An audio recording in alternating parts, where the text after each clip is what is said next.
Center. Center.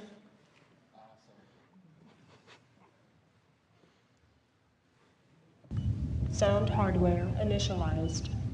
This program will install Command and Conquer to the following directory. If you wish to install to another directory and/or drive, please type it in below.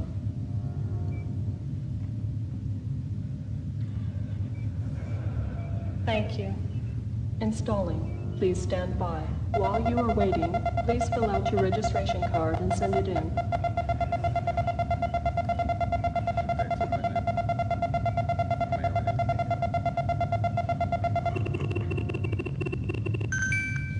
For last-minute changes and notes, please examine the README file.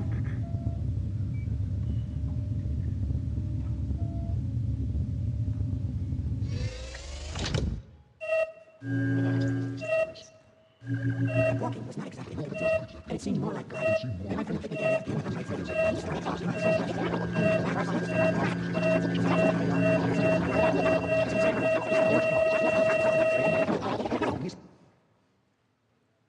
Installation complete. We are going to have to act if we want to live in a different world.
All right, I need my mic, I think.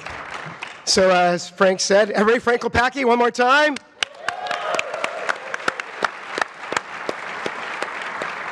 Welcome to the GDC-Classic game, Postmortem.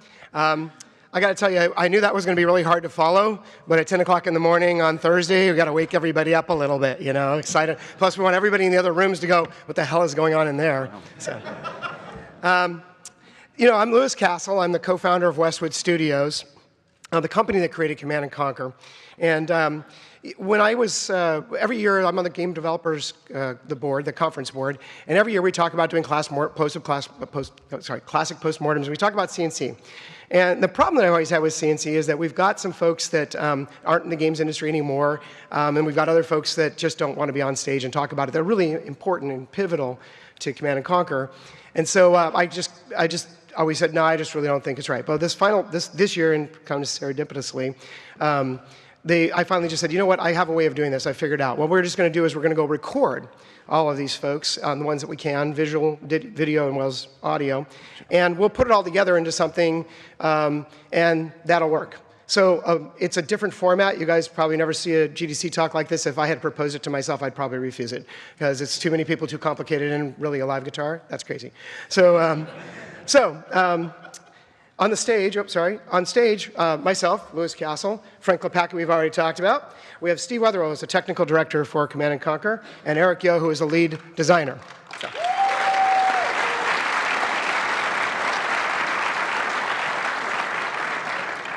So as I already said, this is going to be a little bit of a different format for a talk. Like most great games, Command & Conquer, it really wasn't made by any one person. And we have this cult of personality that we build in our games industry around our heroes. And there are certainly some creative directors that without them, the games could never be made. But we can't forget the fact that so many people like everybody in this audience, put their hearts and souls into the products that we build. And it's when all that stuff comes together, when so many people put it together, that it makes it work. So these are the people that I was able to both con into putting themselves on video for me and get them to do a recording. And I will point out right on the front, I recorded this all in Frank's little casita, which is like an audio recording booth. So this is not professional video. This is very much like Command & Conquer. It's just a bunch of people who are passionate, just throwing something together to try to entertain people. So I hope that you appreciate the authenticity of it, and don't review it badly because the AV production is not terribly great. Right, but it's more important about what people are saying. So on the video, you're going to have Brett Sperry, who's the co-founder of Westwood Studios, and he's definitely the creative director behind Command & Conquer. Joe Kukin, who played Kane, who many people may not realize was actually a video director also. So he actually cast and directed all the talent. Ed Del Castillo, who is our producer. Eric Gooch, one of the many artists that contributed to the videos. Maria Delmar McCready-Legg, who is the engineer who did all the introduction sequences to all of the Command & Conquer games, all the way up to Renegade. I thought it was really cool to get her on there. And Ted Morris, who was our first community manager. Bill Randolph, who was one of our lead designer or lead coders. And then Kaya Montgomery, who was Kaya Hunsinger at the time, who is the voice of Eva. So that's who you're going to hear from today. Again, this many people in a talk, I'm going to be moving pretty quickly because there's a lot to get through. So I guess without further, sorry, I don't forget this too. And that actually is just a very, very small sample of all the people that contributed to Command & Conquer. In fact, these are the credits, the official credits from the original, just the development team for Command & Conquer. And this is 1995, when many games were only made by 4 or 5 people. So it was quite a large group of people, and the bold names are the ones that you're actually going to be hearing from today. So you can see it's just a small sample. And I would really be remiss, I hope they're watching or they'll watch it on the Vault, if I didn't thank all the folks at Virgin. From a series of things maybe we can get to in the Q&A, Virgin put so much effort behind the Westwood games, especially Command & Conquer, and without all the effort they put into it, I don't know that any of you would be here today, and I don't know that it would have been a success. It's impossible to tell because when so many people contribute so much, how do you sort it all out? It's just like a big bowl of spaghetti. And that's how I've always felt about it. You'll see that I'm not in the credits, actually, although I did a lot of stuff on the compression and a bunch of other things. At that time, I was working on Lion King and Blade Runner and Monopoly and a bunch of other stuff, too. And there's a bunch of folks in the front row here that contributed to Command & Conquer, but also not in the credits. So it's actually only a small sampling of the people that were kind of on it from the beginning all the way to the end and really drove the vision of the game. So I guess without further ado, let's hear it from Eva. Tell us what inspired Command & Conquer. Oh, Command & Conquer, it came about as a result of years and years of me thinking about what kind of game I wanted to do next, and a little bit of the zeitgeist, the spirit of the time, and also a kind of a bet that I made with another industry executive about real-time strategy games. And the basic bet went something like this. He said, nobody wants to play strategy games. And I said, well, no offense, but the reason why nobody wants to play your strategy games is because they're really, really boring. And you're not doing anything new. You're not pulling anybody into the real meat and the guts and the fun of what it's all about. And that's Brett Sperry, of course, the creator of Command & Conquer. And I think the next thing I would like to hear from is Frank, because I don't know if you guys have picked up on this or if you remember, but the music of Command & Conquer was like nothing else anybody's ever heard. So Frank, if you could tell us a little bit about what inspired the style of CNC music and where you got your inspiration from and what kind of guided your choices. Yeah, so basically at the time I was 20 years old. And it was a new kind of thing. We were technologically moving from what at the time was MIDI playback only through sound chips and whatnot from sound cards, and we were going to streaming audio. Command & Conquer was one of the first games to do that, so I was using synthesizers and live guitar for the first time in a soundtrack that was going to be used that way. So the kickoff meeting went something like this. I got in Paul Mudra, who was the audio director, went into his office with Brett Sperry, and the three of us sat around and just had a listening party, basically, with stacks of CDs, compact discs, and we shared different music influences that we thought would be fun to include into the game. The only problem with that was it was all over the board. It was everything from movie soundtracks, orchestral stuff, to heavy metal, techno music, hip hop, and anything in between, ambient, moody stuff. And so the takeaway from the meeting was, okay, well, we figured out we like a lot of these different elements from all of these things. Why not try to put them all together and see what sticks? So it was a big experiment, really. And the cool thing about this process was that I was allowed to be experimental and have creative freedom to kind of do what I wanted with that. So that ended up being what CNC became, which was a variety of styles put into that game that were all allowed to coexist together and somehow made that environment work in that capacity. And then the other cool thing we added to that, of course, was the jukebox mode, which allowed players to select which tracks were their favorites that they wanted to go and annihilate their enemy to. So that was another fun tidbit. Thanks, Frank. And we're going to hear from Brett now a little bit more about the Command & Conquer universe. Just one little riff, because it's not in the presentation, but I still remember when Brett said, hey, we've got to have the full screen audio video for Command & Conquer, and I was working with Steve and some other folks on the video compression, because new technology that was built on some stuff I had written way back in the past. And I go, I don't know, Brett, that if you look at data entropy and the conversion rate, there's no video codec that can play on a single-speed CD-ROM at 44 kilohertz, full screen audio and video. It just doesn't exist. And he goes, oh, Lou, you're just being lazy. So on to Brett. CNC and the CNC universe was developed very, very slowly over a long period of time. Partly it was created by fiction that I had in my brain about some kind of future world and this central character who we call Kane, and the rise of a global defense initiative as the various armies of Earth, countries as it were kind of starting to fade away, and there's the rise of sort of a new world order. You have to remember this was in the late 80s and early 90s when I was thinking about all this kind of stuff. And then working with team members and saying, well, hey, I want to do this, and I want this central theme, and I want this central character, and here's this massive backstory, that I've been thinking about for a long time.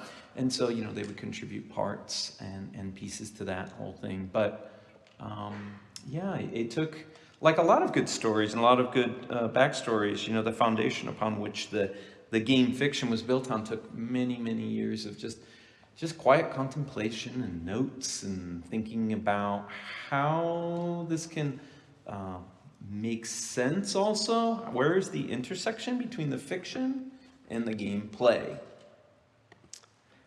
And so, Eric, we could get you up next. Then why don't you tell us a little bit about developing Command & Conquer, and what did the world mean to you, and what are your favorite memories of the development process? Well, the world was really interesting at the time, and it was rife with inspiration, which was really helpful. There was a lot of stuff going on in the world at that time. But I think, as Brett noted, there was a lot to draw from the backstory that he and Joe Bostic had been created. So that was a big inspiration, and trying to work with the writers and meld the story that was being built into the missions and then back out again was interesting and difficult, but also really, really fun. But I think that was one of the more interesting parts for us, was trying to find that intersection and trying to merge the two pieces together. Yeah, and a lot of folks have asked in the past too, where do we get the visual inspiration and stuff. And at the time, there's like Soldier of Fortune magazines, all that stuff. There was no real internet. We're talking pre-1995, before Windows put browsers into the operating system. So you couldn't just go Google it. You had to go find stuff. So they probably thought we were ready to go do some great takeover of the government or something, because we had all these subscriptions to magazines that would bring in all these new technologies. And we're trying to really be fans of what's happening in the world and what might be being done by the government. So Command & Conquer was always meant to be a near future version of the world. And we're going to hear from Ed Del Castillo next, who is the producer. I think my favorite memory revolves around those things that we did that were unexpected and unasked for, that pushed that product above and beyond to be the success it was. So I'll give you one example of that, and for me, that's the mission briefings. So, we were on a path of doing mission briefings that were going to be straight teletype, just spitting text out slowly across a screen to tell people what they needed to do.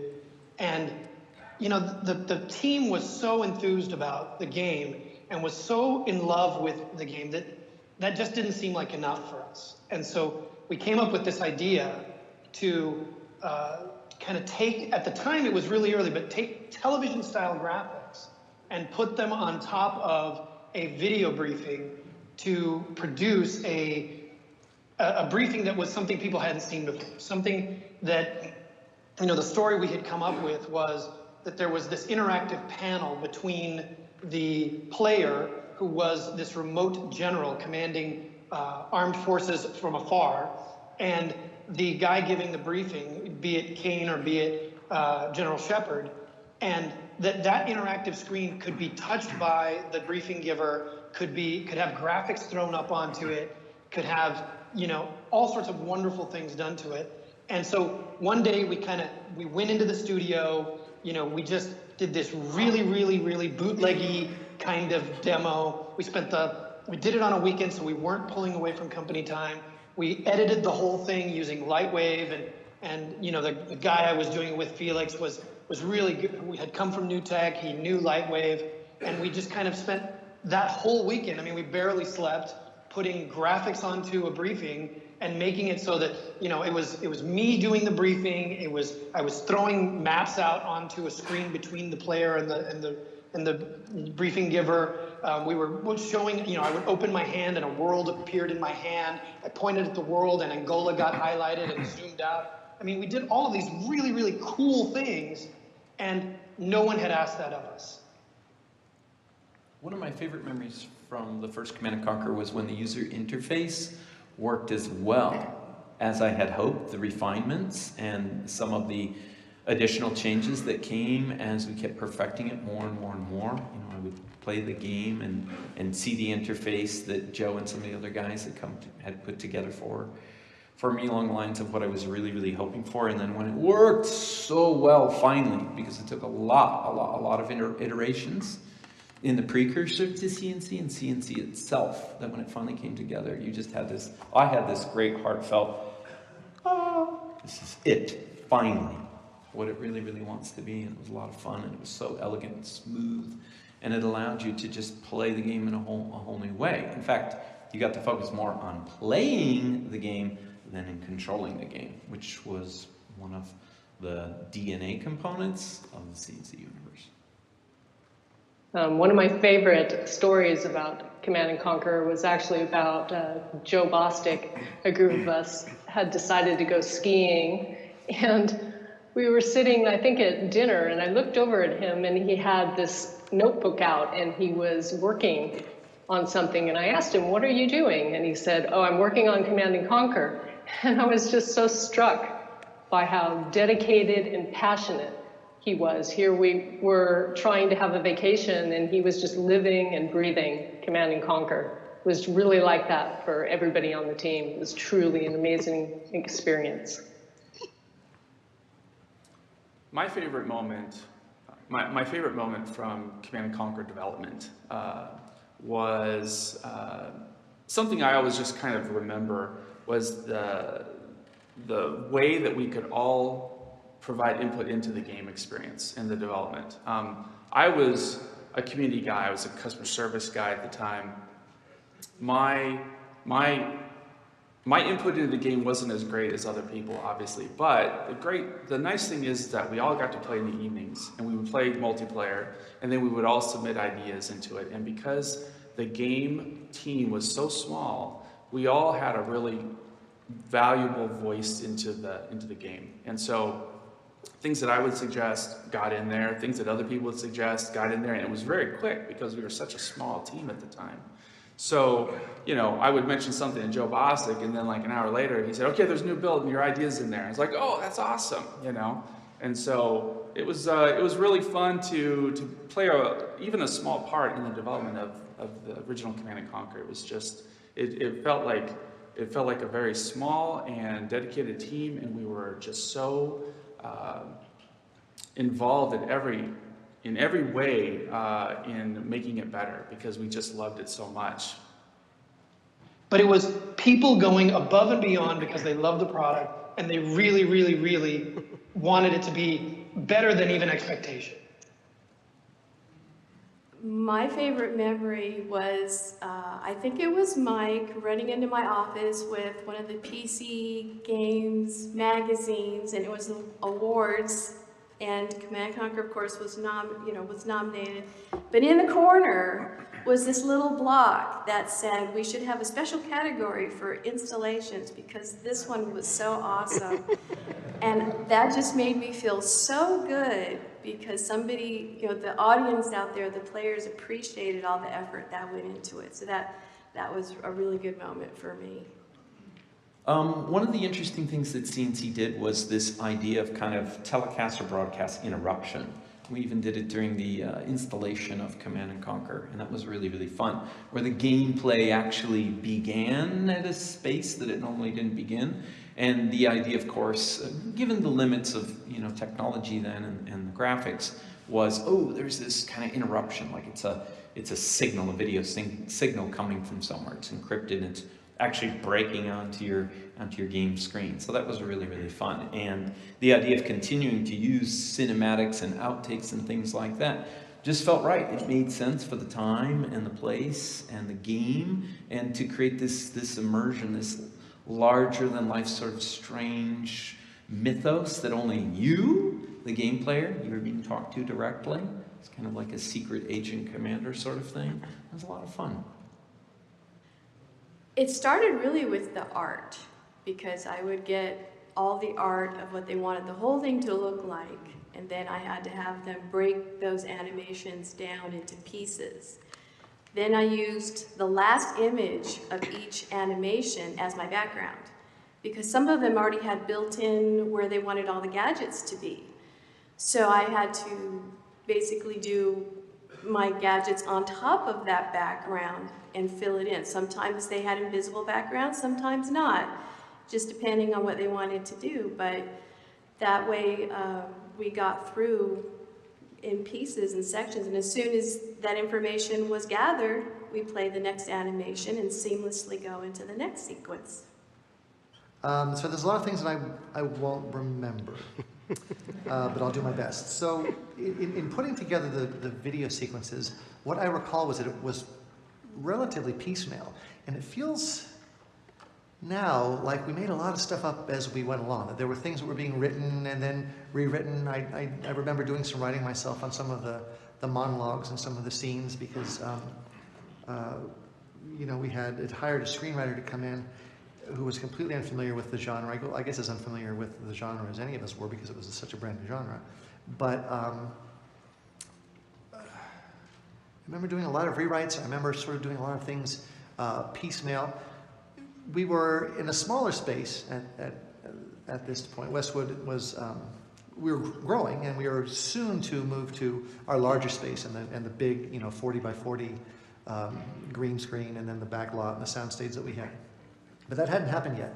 So what we had done is we had rented another space in the same complex, but it was, it was a quarter of a mile away across 3 parking lots and upstairs.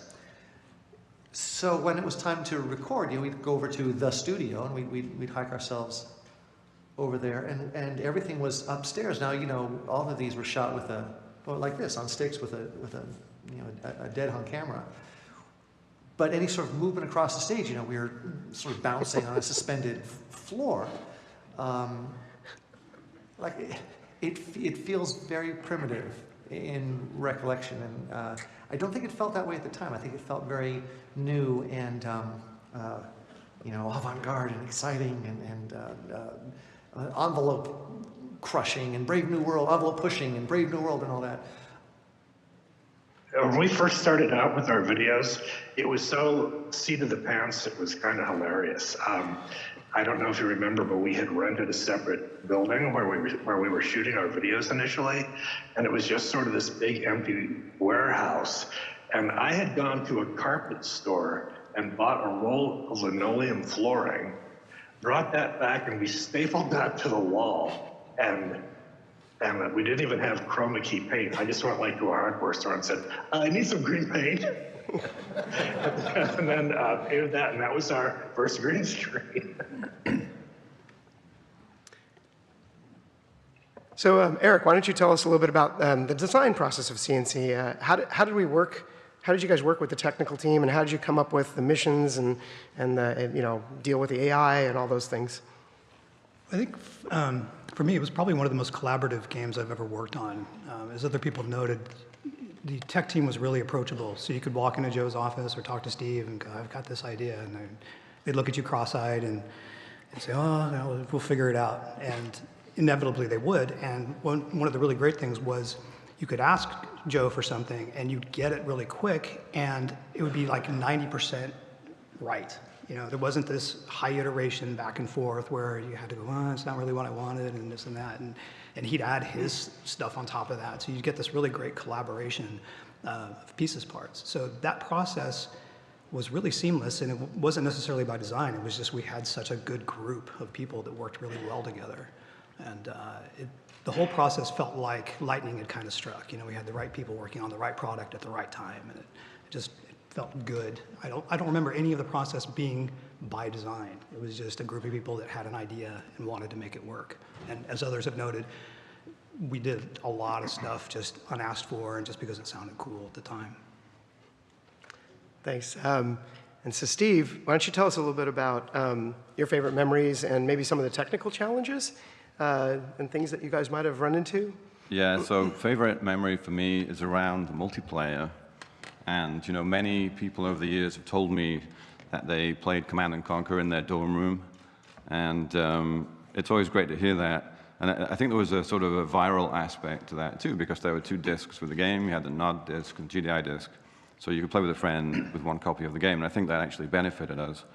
But the thing about it is, you know, as a player, you don't see how the game is created. You know, the multiplayer obviously was evolved over time.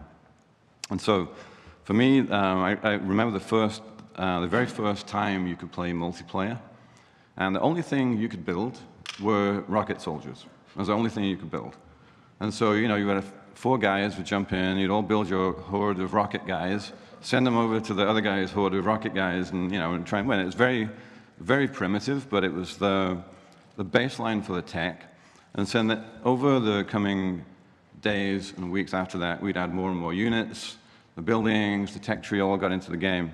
And so the memory for me is sort of a realization moment that, you know, every night after work, basically the whole company was staying behind to play multiplayer.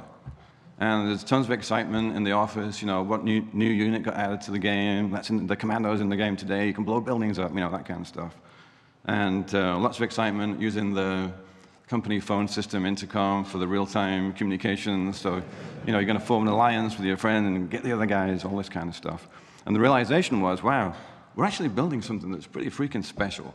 And it kind of hit me at that point that, wow, we got something very unique on our hands. So that's my favorite memory. In terms of technical challenges, there were a lot. You know, there was multiplayer, I talked about that. But I think the thing that stands out is the sort of computation limits that we ran into. And I'll explain what I mean. So I think there were 3 components of that. The first one is all of the 3D animations that became like a signature part of the game. All of the mission briefings, all the tanks and planes, all this action going on. And of course, the artists wanted to render out these animations, and it was prohibitive. It took hours to render, seconds of animation. And so at the time, Autodesk came out with their network render functionality. So you could have a farm of machines, which we did. So we set up 10, 20, 30, 40 machines in racks, and it got bigger over time. I think we got up to over 100 machines eventually. Something like that. But we started out with these machines, and so the artists could then submit their animation jobs and get reasonable turnaround times. So the compute cost in that respect was solved. But the next problem was, of course, we have all this live action, and we're going to do this compositing with the 3D videos, and we have all this video we have to play in the game. So we came up with our own, as Lewis mentioned, we built our own video tech. So the real-time part of that was fine. We could play back at a reasonable frame rate, a glorious 15 frames per second, 320-200, which was fine for the time. And it fit on the CD, but again, the compression times were crazy. It would take hours and hours to render a couple of minutes of video. So one of the lead engineers at the time, Bill Randolph, said, hey, I think I can fix this. And so he spent some time, and he came up with a way of using the render farm to batch out the video compression. So we had these machines, and we could use them for the 3D rendering, we could use them for the video compression. But of course, the artists wanted to render their movies, and we wanted to also, the video guys wanted to compress their movies. And there weren't enough machines. So to solve that, we came up with a policy. We basically realized that when people went home in the evenings, there was a machine sitting there doing nothing. So we came up with this policy where when you left for the day, you ran your machine in VQ slave mode. So we went from 50 machines to 100 machines, and we were able to get decent turnaround time on the movies that way. So the third thing, though, we sort of ran into code complexity issues. So we were using C++. We were learning C++ and using every feature the language has. And so the build time started to increase, and we were talking about an hour plus build time, which was crazy for us. So again, Bill Randolph, I think it was, said, hey, I think I can fix this. And he came out with a way of using the render farm and the slave machines to do distributed builds. So we got the build times, we could build in parallel, and it brought the build times down dramatically. And a sort of interesting footnote to that, I was talking to the Petroglyph Games guys the other night, and you guys may have heard they're doing the CNC HD remasters. And so it's come full circle. Petroglyph is basically the sort of continuation of Westwood. I guess the co-founders of Petroglyph are from Westwood, Mike, Joe, and Steve. And I was talking to Steve, and I said, I'm going to be talking about the build time problems we had. And he said, oh, yeah, we're working with the original CNC source code, and it takes 5 seconds to build. So I guess that's 25 years we'll do that, right? That's awesome. Just a bit off script here, too. The thing was really funny. Eventually, we had hundreds of these Pentium 90s in racks, Gorilla racks, all lined up. And they were sitting in an area that was kind of a common area. And what was happening was we got toward it was fine in the winter in Vegas, but it was started getting toward the summer. These are basically little BTU farms, and they were driving the heat up in the building. We were basically cooking ourselves with our computers. And so we created our own zero pressure room by taking a small room, closing it all off, having a big air conditioning unit added to the roof. There was like a 15-ton air conditioning unit, and having only little slits at the door, at the bottom of the door with a brush was the only way for the air to get out. So you would actually open the door and you feel a pop, and that cold air would come in and cool off the whole room. And it had no return air, Mike Legg, no return air. So anyways, we have a little bit more from Brett. We all played every single night, and as you can imagine, probably we already got a sense of Brett's personality. So I wanted to conclude this little clip here because he talked a little about his play sessions at night.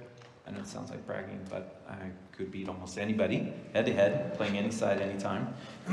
Every time there would be this argument, because I had this big, I had these strong feelings about what makes a game balanced and what made our game really, really balanced and fair. And so every now and then somebody would challenge me and say, hey, Nod is stronger than GDI, or this unit's better than that. And I said, no, you're not taking the unit on its own merits, and watch, and we'll just play head-to-head. And so we would. I beat everybody every time. I used to be Overlord. I think his Brett's very overlord, yeah. Yeah, his memory's a little fuzzy, I think. It might be a little fuzzy. Brett does have his own version of reality that is, it's very, very cool. So, Steve, why don't you tell us a little bit about the technical challenges that you, Joe, and the team faced? I think there was actually two. There's the networking stuff, because there were multiple networking layers, and then there was pathfinding stuff. Yeah, the networking was interesting. It was pre-internet, so we had local area network play with IPX.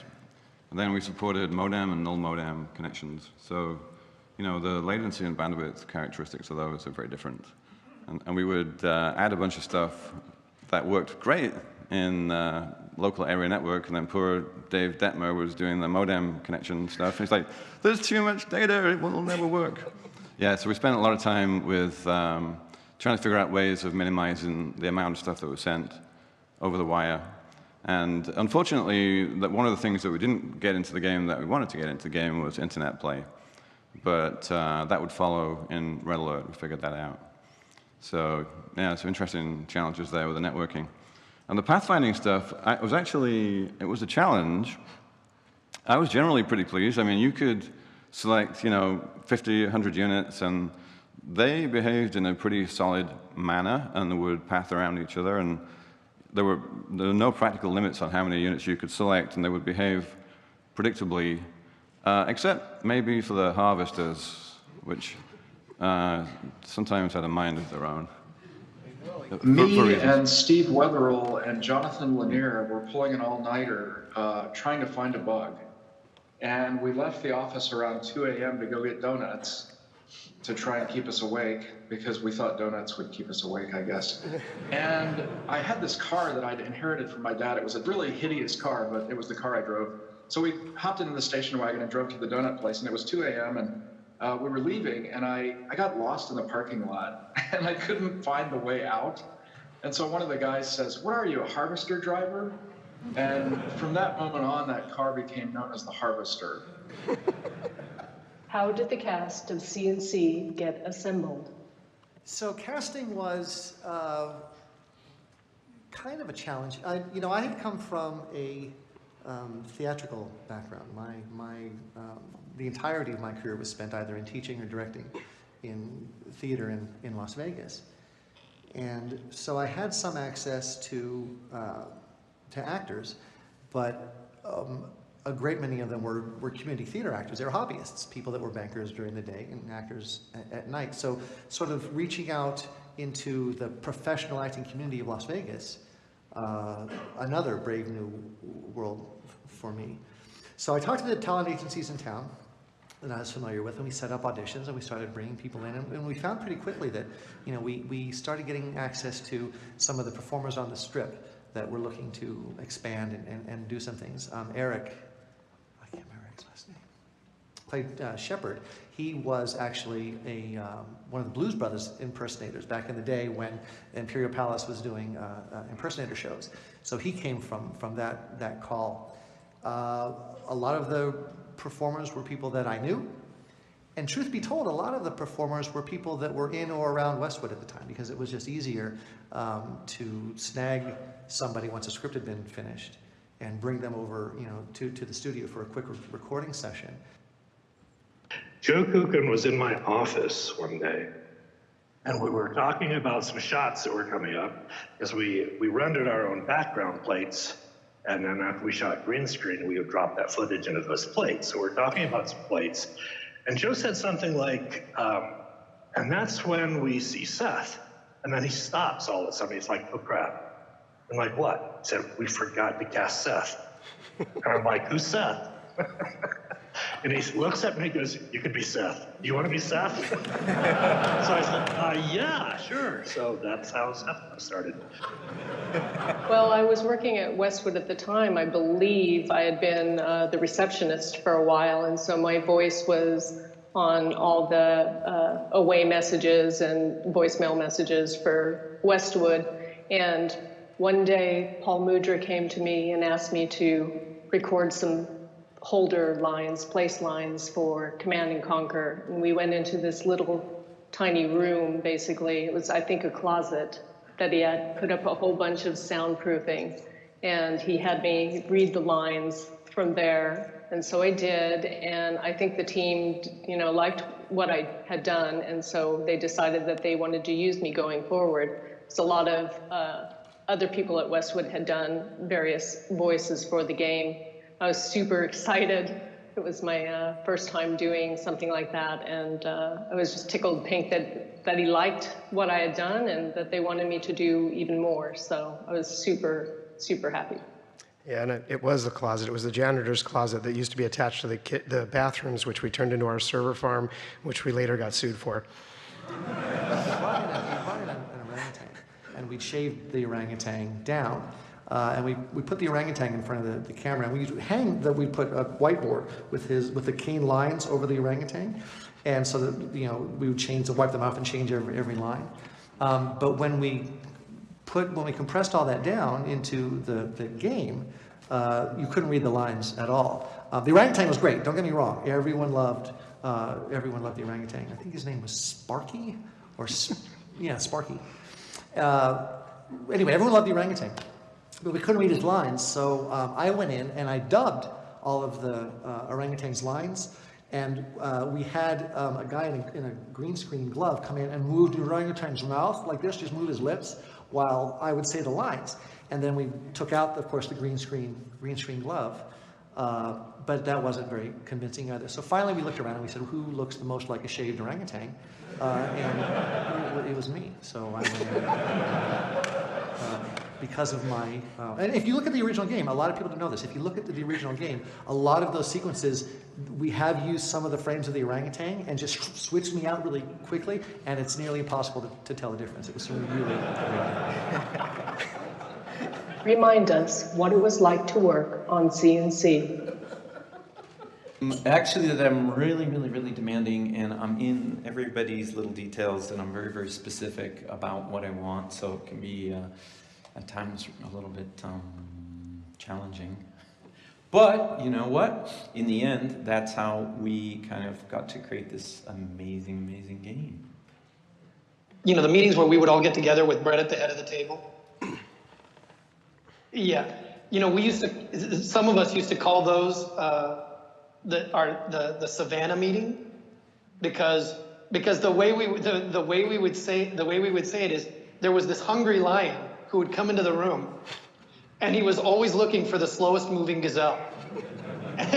And it was everybody's job not to be the slowest moving gazelle, because the lion was going to eat. No matter which day it was, what meeting it was, the lion was going to eat. It was just a matter of who he was going to eat. The dinosaur levels came about through this odd way where Joe Bostic introduced a little bit of code, and there was a little bit of art for a couple of dinosaurs. And I learned about it when I stumbled across this in the code, and I asked him about it. And he told me, yeah, this is a little Easter egg we're putting in, but Brett Sperry doesn't know, so you can't tell him. So I said, okay. But then the art guys made a big art plate for the sidebar that was an homage to the Jurassic Park logo, and they made more dinosaurs. And then the sound guys got involved and made sounds, and then the video guys got involved and made a whole video. And at this point, Joe and I realized Brett still didn't know about this. And when he found out, we didn't know what was going to happen. And we were both really scared about what was going to happen, because we were ending up using company resources on this dumb little toy. So one day in QA, a bug caused that sidebar art to reveal. And suddenly the sidebar became a big dinosaur head, and Brett was there when it happened. So he and some QA guys showed up in our office, and he was pretty mad. He pulled Joe into his office, and they closed the door, and I don't know what all was said, but when Joe came out, he looked pretty shaken. And I said, Joe, what happened? And Joe said, we're pulling it all out. We're taking it all out. It's just gone. It's over. I'm like, what? And so we gave Brett some time to cool off, and I went into his office, I think in the next day or two, and I begged him to keep this stuff. I just pleaded with him, and he basically said, okay, but you have to do it all yourself, and you have to do it all in your spare time. You cannot impact the game with this. I said, okay.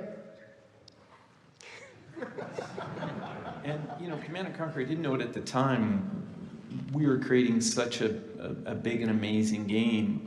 I had no idea how much it would move the needle in game development itself, and how many people would quite liberally, directly take and copy elements of our interface, our gameplay, etc. But it created this huge wave of other games and admirers and things like that.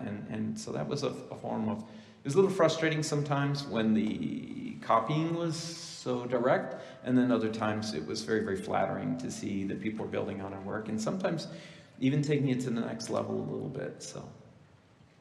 One of the things I'd really love to leave people with is the idea that just because something's hard, or just because you don't like the way something's going, doesn't mean you can't learn anything from it, and that you won't become better for it.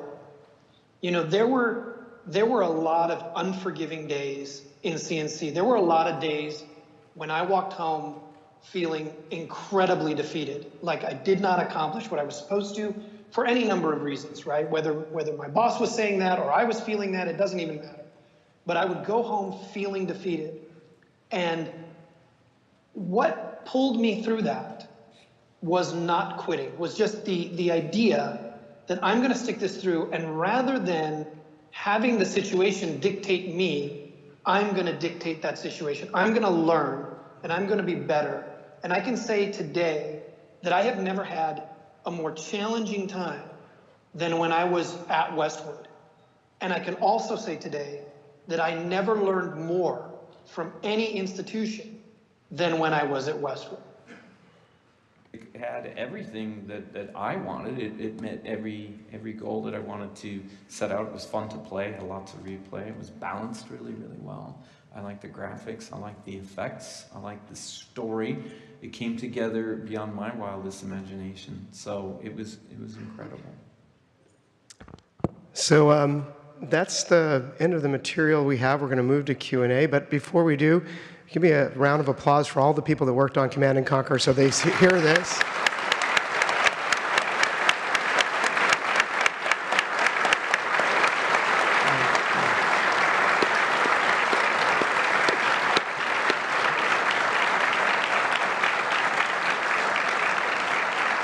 And as a good advisory board member, I always like to leave a little bit of time for questions. So we have about 5 minutes because there's a special thing we want to close with just before the end. So if there are any questions, there are microphones. Some people have already figured out they can stand up to them, and we'll be happy to answer those to the best of our ability. Thankfully, we don't have to worry about lawsuits anymore, so we can be pretty candid. Hi, I just wanted to say to Frank, your song Mechanical Man is incredible. And as you may know, World of Warcraft, released a take or riff on that song, I'm a Medieval Man, which was a lot of fun. I wanted to know what you thought of that, and are you planning on releasing a riff to their riff? Thank you for that, first of all. Yeah, that was a popular theme for sure, and I did hear the Medieval Man version, and I actually met the composer of that at a Video Games Live show a few years back, and so we had a fun chat about that. Yeah, it's just, it's just one of those things where, you just come up with a fun idea, and you make a song out of it, and it ends up in the game, and it catches on. It's same thing with, like the main theme to Red Alert, like Hell March. Everybody just caught on to that. It's still a video meme for so many people to this day. So it's a fun homage. So thank you for that. Appreciate it. Thanks. Because we should do both sides so we get everybody. Go ahead, yeah. During development, were there any expectations of what would be more popular, single player versus multiplayer, and were you guys surprised by reactions to it? Take that one for design. Yeah, sure. I think at the time multiplayer was still pretty new, so we didn't have a lot of expectations on it, but as people noted, people were staying late every night to play, which made my job balancing the game really easy, because I could just wander around the office and lurk over shoulders and get ideas. So I think going into it, we didn't know it would be as popular as it was, but we did get a sense of that before it came out, because people were literally staying 10, 11, 12 at night to play on their own time, on their own dime, essentially. Cool, thanks. So for me, the first RTS was mostly Dune 2. which I was surprised wasn't mentioned at all during the talk. I don't know if there's a specific reason for No, it. none whatsoever. Dune 2 was absolutely the first of the style of games that are recognized as RTSs, and it had animated sequences. They were on a single floppy, so they weren't full screen and video and all that. Postmortem is about Command and Conquer, but you're absolutely right. That's the very first game. Also made by Joe Bostic, and he was a principal designer as well as coder on that. Which was amazing. Thank you for that. But I was wondering if because one of the biggest additions was being able to move multiple units at the same time, which was a huge pain in the ass in Dune.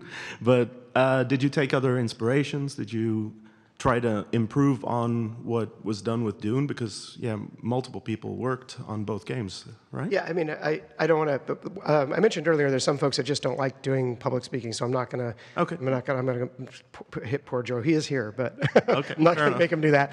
So I'll answer for him, and he can correct me if I was wrong later. But we absolutely got inspiration from all sorts of games, everything from Herzog Zwei to Citron Masters. There was 3 games. There was Rescue Raiders.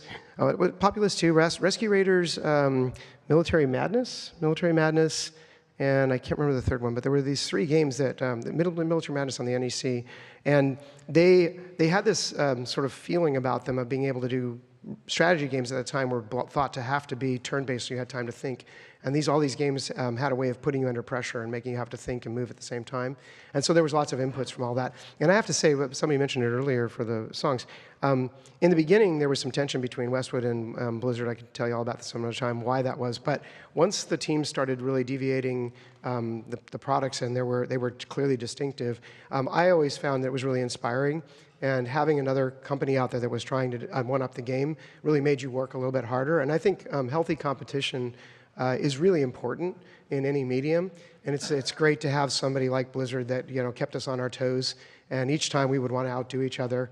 And obviously, you see where they've gone as far as quality as one of the most revered and rightfully so game companies in the world. So yeah, we took inspiration from all sorts of places, and I don't know if you guys want to add anything. Yeah, if I remember correctly, I could be misremembering, but I think early on with CNC. We wanted to make it so you didn't have to sort of repeatedly click on the sidebar to the actions. So I think the early versions of the games, you could click a unit and move it, but you could not drag select. And the drag select was added, it's like, hey, what if, it wasn't sort of a design, it wasn't sort of, hey, we will do massive drag select. Well, we experienced the same pain that everybody else was experiencing. Yeah, it's like, we want to move a lot of stuff at once. So I kind of have this memory of staying late one night and sitting with the engineers, and it's like, what if we just try drag select? And we just put it in, and it seemed very natural, and we went with that, obviously. So yeah, but I think initially we had, it was more context-driven way. You could click on a unit and then click move, but it still didn't feel quite right. And so the drag select, I think, made it a lot more fluid. Absolutely. Thank you very much. Thanks. Here. Thank you all, and I got to say that Command & Conquer had a big influence on not only me, but also my entire family, and our go-to was always Red Alert. So if Red Alert came out, as I'm just sort of double-checking, Red Alert came out in 1996, but you mentioned that making Command & Conquer, which came out in 1995, took a long time. Can you talk a little bit about the sort of the transition into the second game and what was easy to redo and what wasn't easy to redo? Do you want to take it? Yeah, I think, and again, it's been 25 years, so my memory is hazy as well. As I recall, Red Alert was originally going to be an add-on to Command & Conquer. That's right. And it just kept growing and taking on a life of its own and eventually became its own product. But yeah, originally we were just going to do a release for the 50th anniversary of World War II or something. Yeah, I think it was supposed to be like a 4-month project. Actually, I can add a little bit because the original one was supposed to be, I told you earlier, the inspiration, a lot of discussions with Brett about the near future technology that was just around the corner. That was Command & Conquer was supposed to be just beyond reach. We could imagine it existing today. And so Red Alert, as we were doing historical research, came up quite a bit that there was a lot of stuff like the Philadelphia experiment, and most of the stuff in the original, in fact, everything in the original Red Alert was actually, somebody thought that would work, right? So that was the fun of it, was like the Attack of the 50-Foot Woman, the 50s where science was kind of like magic, anything could happen. That was actually inspiration, and it was like, hey, after covert operations, which were really just hard versions in the Dino missions, let's do something that's more thematic around this sort of historical, almost magical kind of technology, this magical revering of technology. And as it started getting bigger and bigger, it was pretty clear that it just had a different sense to it. And it was, certainly in the early days, people always asked this, was it part of the Command & Conquer universe? In the early days, it was undecided. It was intentionally not forced to be one thing or the other, and that's actually why Kane shows up in there and everything. It's more about Kane's backstory than it is about Red Alert. And it was fun too, just we ended up asking some what-if questions about a lot of it to determine what would happen. And one of the questions was, what if Einstein had invented a time machine? No, he's too smart. He would never have actually used it. He knows the repercussions. So, well, maybe he would remove Hitler from history. So then that led to a lot of other ideas, and it just kept going and going and going until it was out of control and had to be its own product. So we've got time for one more question. We've got 2 minutes because then we have a special thing to end this with. Okay? Hi. My question for each of you four is GDI or nod. When those Tiberium crystals crash land on our planet and kick off the eternal war, who will you swear your allegiance to? Brotherhood, unity, peace. Brotherhood, unity, peace. I can't take sides because then it would. Hey, if I had taken sides, one side would have been way out of balance. It wouldn't have been fair, and everyone would have complained about how I favored GDI over Nod. Yeah, in my mind, I want to say GDI, but I suspect in real life, I might be tempted by the Nod side. Well, I wore the Nod jacket at MagFest, so I think that's been apparent. So